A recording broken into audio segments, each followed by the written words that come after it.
ટિંડોરા બટેકાનું શાક આપણે રોજની રૂટીનમાં બનાવતા હોઈએ છીએ, પરંતુ જો તમે કઢાઈમાં સ્ટેપ બાય સ્ટેપ હું કહું છું એવી રીતે બનાવશો તો તમારું શાક વધારે ટેસ્ટી પણ બનશે અને સાથે સાથે દરેક ટીપ્સ ટિંડોરા છે વધારે રીબાઈ ન જાય, ટિંડોરાનો ગ્રીન કલર કેમ જળવાઈ રહે, મસાલા તળીએ ચોટી ન જાય, એના માટેની એક સિક્રેટ ટિપ્સ છે.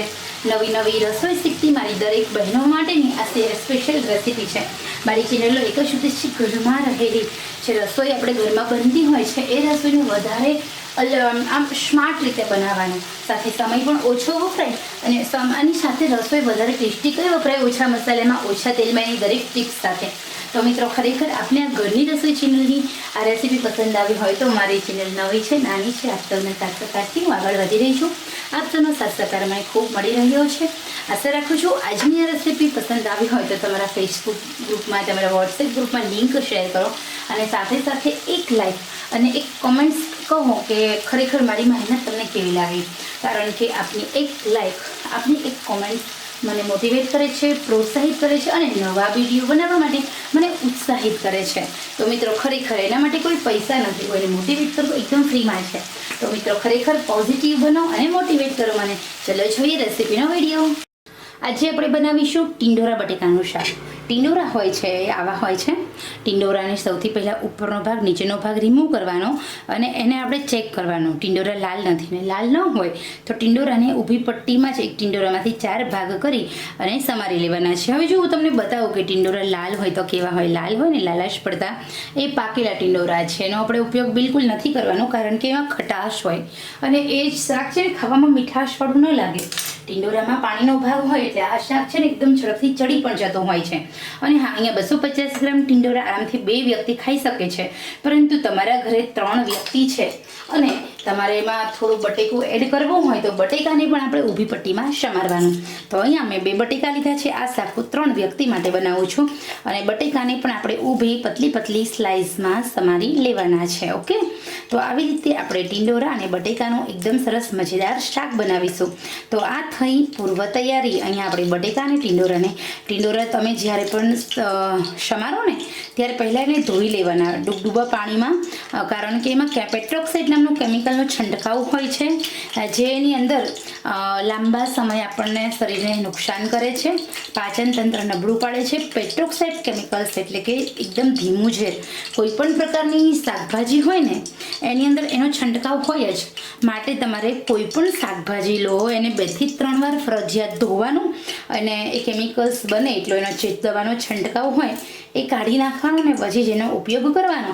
તો લાંબા સમયે તમને નહીં કેન્સર થાય, નહીં સાંધાના દર્દ થાય, નહીં તમને બુઢાપો આવે અને તમને જે મિનરલ્સ વિટામિન્સની જરૂર છે દરેક મિનરલ્સ વિટામિન્સ પણ મળી જશે. તો અહીંયા હવે આપણે આ 2 તૈયારી કરી લીધી છે. હવે આ શાકની અંદર ત્યારે ચોમાસું છે તો લસણ એડ કરીશું ને તો વધારે સારું. તો અહીંયા આપણે લેવાનું 7 થી 8 કળી લસણ.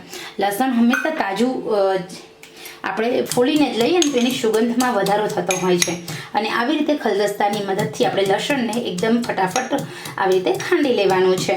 તમે લસણિયા મસાલાનો ઉપયોગ કરી શકો, પરંતુ મારા ઘરે નાનું બાળક છે શિવાંશ, જો તીખું ન ખાઈ શકે એટલે હું અહીંયા એકલું લસણ જ ખાંડીને લઉં છું. તો આપણે શું થાય, પાછળથી બીજો મસાલો એડ કરવો હોય અને શાકને તીખું કરવું હોય તો કરી શકીએ.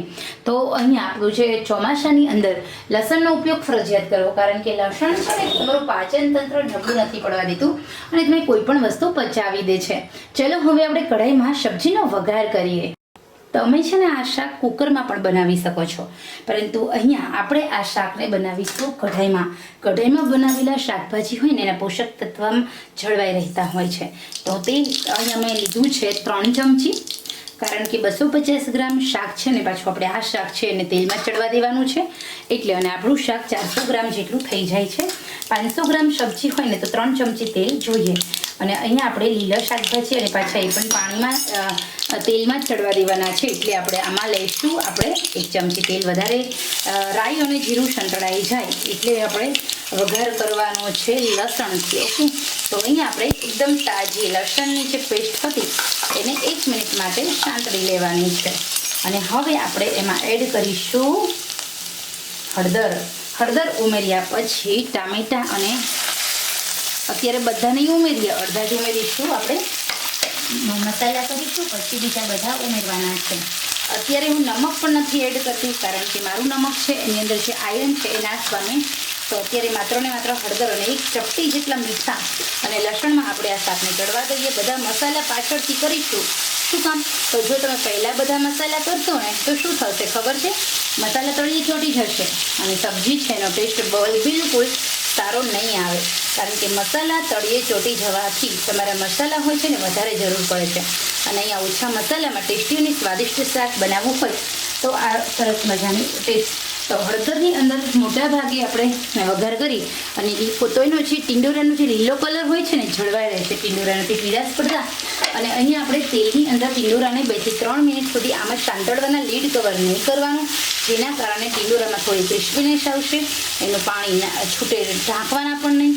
એટલે તમે ટિંડોરાનું શાક ખાઓ ને તો ટિંડોરા રેબાઈ નહીં જાય, ટિંડોરા વધારે પડતા ચડી પણ નહીં ગયા હોય અને ખાવાની મજા આવશે.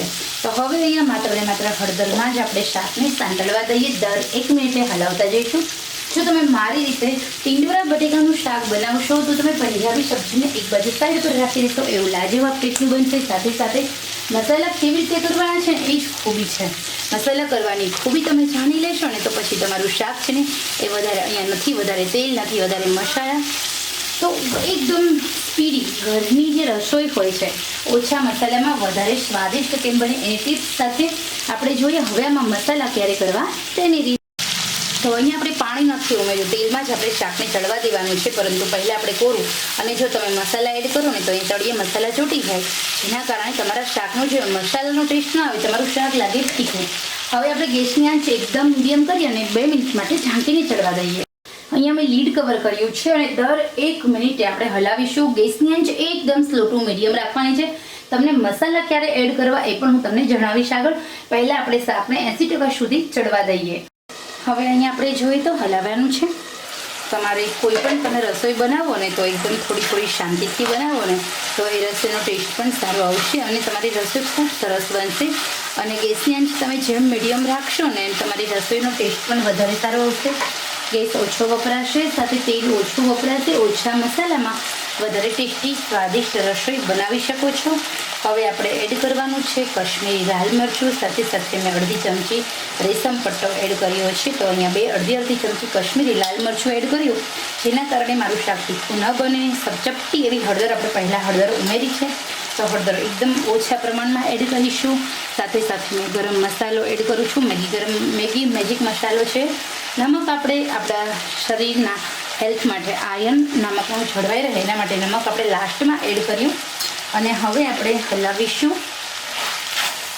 1 મિનિટ સુધી આપણે બધા મસાલાને આમ જ સાંતળવા દેવાના છે. બધા મસાલા તેલમાં સંતળાઈ જશે એટલે તમે જોઈ શકો છો કે વધારે કલર એનો વધારે સારો સેટ થઈ ગયો છે. સુગંધ પણ બહુ સરસ આવી રહી છે અને એકદમ સરસ મજાનું ટિફિનમાં પણ તમે આપી શકો અને સાથે સાથે તમે ઘરે પણ બનાવી શકો એવો ટેસ્ટી સરસ મજાનું બટેકા અને ટિંડોરાનું શાક બનીને એકદમ રેડી થઈ ગયું છે. હવે આપણે એમાં એડ કરીશું એક નાનું એવું ટામેટું. મોટું ટામેટું હોય તો અડધું એડ કરવાનું છે. ટામેટું હંમેશા પાછળથી ઉમેરવાનું, કારણ કે ટામેટાની જે ખટાશ છે તે જો સબ્જીમાં ચડી જાય તો ખટાશના કારણે સબ્જી ચડતા વાર લાગશે. હવે તમે જુઓ અહીંયા આપણે પાછળથી મસાલા એડ કરીએ ને તો પણ તળિયે ચોંટે છે. તો તમે પહેલાં એડ કરો તો તમારા બધા જ મસાલા તળિયે ચોંટી જાય અને તમારું શાક વધારે ટેસ્ટી ન બને, બરાબર ને? હવે અહીંયા આપણે બધું શાક ચડી જાય એટલે આપણે મસાલા કરીશું અને સાથે હવે આપણું શાક ચેક કરીશું કેટલા ટકા ચડે છે. તો જો તમે જો બહુ મસ્ત આપણું શાક ચડીને રેડી થઈ ગયું છે. આપણું અહીંયા આ શાક બનીને રેડી છે. કોથમીર વડે ડેકોરેશન કરીશું. ગરમા ગરમ આ શાકને આપણે આ સબ્જી ટિંડોરા બટેકાની છે અને રોટી અને ભાખરી સાથે કે પરોઠા સાથે સર્વ કરીશું. તો ખરેખર આપ સૌને આજની આ રેસીપી કેવી લાગી છે કોમેન્ટ બોક્સમાં જરૂર જણાવશો.